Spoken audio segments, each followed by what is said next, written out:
Hello everybody, and thanks for joining me. As your governor, I'm committed to being transparent and informative, hence this video. We want to bring the information directly to you for your consideration. If you've been following recent events, you've heard about my budget proposal for the upcoming fiscal year. But if you're catching up, you're welcome to visit my website, governor.kansas.gov, where you can read the State of the State address or read a summary of my budget recommendations in the press release section. Last week, I introduced a balanced, common sense budget that is a first step to restoring fiscal stability to our state.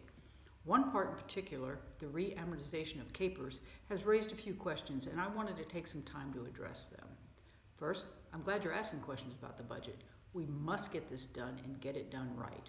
Second, here's some context for this conversation. If you're watching this video, you likely understand what Kpers does for Kansas, but just in case, Kpers is the Kansas Public Employees Retirement System. It administers 3 plans for state and local employees. First thing you need to know is that no retiree benefits will be negatively impacted by re-amortization. All benefits, current and future, are safe and secure. In recent years, the Kpers fund was used to pay for the Brownback tax plan. The state skipped or greatly reduced its Kpers payments. This has set the stage for the state's annual contributions to skyrocket. This is not sustainable going forward.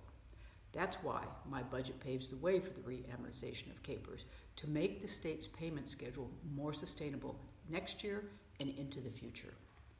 So what is re-amortization?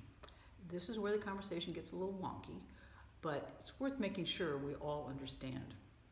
Re-amortization will recalculate the annual payments required by the state. By changing the calculation, we will greatly reduce the annual cost of Kpers while staying on track to fully fund Kpers.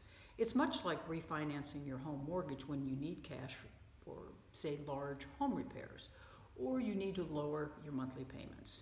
Re-amortization is a smart and fiscally prudent thing for Kansas to do right now. If we don't do this, we will see our required annual payments balloon in the coming years, which will be devastating and unworkable. As I mentioned before, no retiree benefits will be negatively impacted by re-amortization.